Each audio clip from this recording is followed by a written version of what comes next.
to the camp. I'll be your drill sergeant. I think that's the wrong presentation. So welcome to Prague N Play 2011. And this year we'll be talking about a lot of our new games, and some of them will be presented for the first time. We have a bunch of special guests, but first of all, I would like to give you a quick update on what's the situation at 1C is, what we have been doing recently, and what are our plans for the nearest future. So, some of you might know that in 2008, 2009, we have joined forces with another company called Soft Club, and we have formed a new big corporation called 1C Soft Club, which is by far the biggest publisher and distributor in Russia and Eastern Europe. So the company actually demonstrates and has 3 companies in it, which is 1C Soft Club and Snowball. The turnover in 2010 was over $300 million.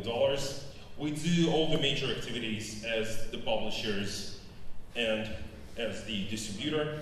1C Soft Club has over 500 employees, and during 2010 and 2011, we have released several big titles, among those games like King's Bounty, Crossworlds, Isle to Stormovik, Cliffs of Dover, Men of War Assault Squad. Just not to bore you with a lot of, for you not to get bored with a lot of corporate information, just a quick look on our plans for the future. So we plan to continue and develop our main IPs, such as Isle to Stormovik, Men of War, King's Bounty.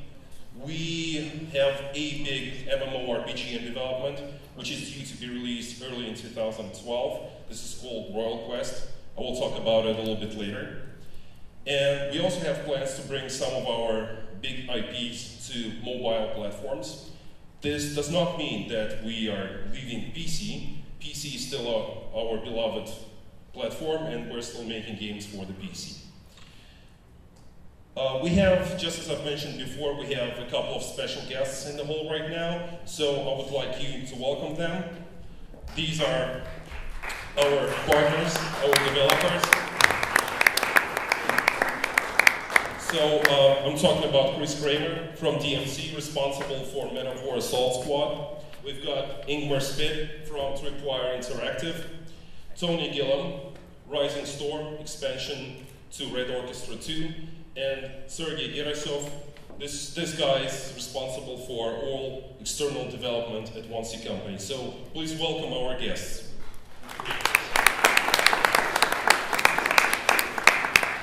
Now I would like to give the microphone over to Chris, and Chris will give you a quick update on what's happening to Assault Squad and what are the plans for Assault Squad.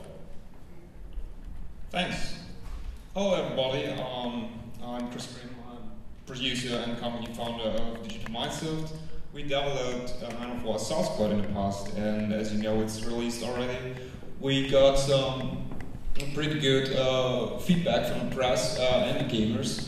But we're still eager to develop this franchise, develop this game further and make it better than it already is. So our plans for the future are to support the game with new DLCs, with new features. Since the release in February 2011, we released 5 patches that are containing new units, new features, a lot of new stuff, not just bug fixes or balance tweaks, but we're really eager to develop this game even further and make it even better. So, what we released so far is the game itself and a first multiplayer DLC that contains 5 new maps as well as a new game mode. That's one of the ways we want to support a game by people buying our DLCs while we release the patches, the content, and the features for free. So what we're going to release next month is a new skirmish DLC with a complete new kind of single player. Previously, Men of War Assault Squad didn't have a very strong focus on single player. We're going to change this with this DLC, and you will be capable of playing this mode here at 1C's Prague N Play unit. Alright, that's so far everything from me. Thanks, Chris. I now welcome Ingmar from Tripwire Interactive, and he's going to give you an update on Red Orchestra 2, Heroes of Stalingrad. Hi, I'm Ingmar, as you've heard. I'm told that most of you know what Red Orchestra is. I'll just summarize in short for those who don't. Red Orchestra is a World War II shooter which we released in 2006. It's highly acclaimed. It takes place on the Eastern Front and involves infantry and tank combat. Right now, we're getting really close to the release of Red Orchestra 2. And this one takes place in Stalingrad exclusively. It's going to be released in August 30 this year. So what have the guys at Tripwire have been up to lately, the last 6 months? One of the things that we've done is actually expand on our weapons. We have still a couple of weapons missing. One of them you see here is the M1910 Maxim heavy machine gun. These are used in the game as fixed and placed machine guns, which can be used by everybody. So you don't need to be a specific class. And they can be destroyed as well. They're placed in strategic points in our maps. Since the guys at Tripwires are gun fanatics, we also found a few prototypes of guns that were invented in World War II. And we put them in the game. We like those. One of them is a very peculiar gun. It's the MP40/2. And the 2 stands for dual magazines. We have the MKB 42 scope assault rifle, which is a prototype of the STG-44. We also have the SVT-40 fully automatic combat rifle, which basically means if you pull the trigger, it just unloads the entire clip, which is a fun but hard to master rifle. The spacebar here. This one I need. The other thing that we added that was still missing was the counterpart to the German Panzer IV. So we added the T-34 to our game, and it's got the same rich detail as the Panzer IV, which basically means that when you're using the tank, driving the tank, be the gunner or the commander, you can basically see the entire interior of the tank exposed, including a fully animated tank crew, which is handling the tank as it's supposed to be.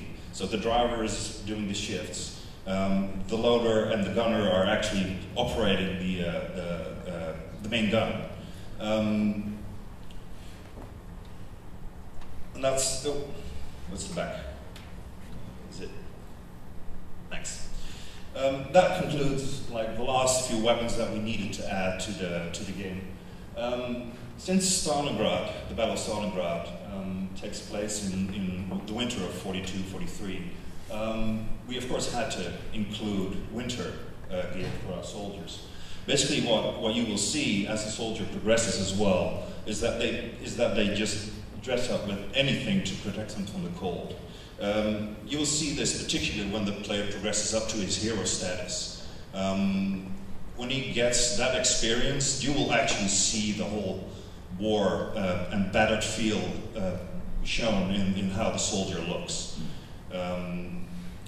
Another thing that will happen when the player progresses is that he's able to unlock new weapons, mostly secondary weapons, but he will also be able to unlock the ability to pick enemy weaponry. Another thing that will help the players as they progress is they can get proficient in specific weapons. And this will unlock for them weapon upgrades, better scopes, bayonets, replacing a stick magazine with a drum magazine to have a bigger capacity. Finally, we've been working on 2 things that the old Red Orchestra didn't have before. It's a training mode where we help players actually get used to the weaponry and get used to, say, blind fire, hiding behind cover, not looking but just shooting over the cover. The importance of your stance, for instance, how to actually handle your weapon. The other thing that we're proud to announce is that we have a full single-player campaign. It's non-scripted, non-linear, it has a full German and a full Russian campaign. So you can play as a German soldier, and after that a Russian soldier. Every battle has a small historical context to it. So the players get to know a little bit about what the battle was about. And there's also a small briefing for the players, which tells them what to do in the level. So we're very happy with that, and we're looking forward to see what you guys and everybody else are thinking about our new single player. Well, that's basically it. Thanks.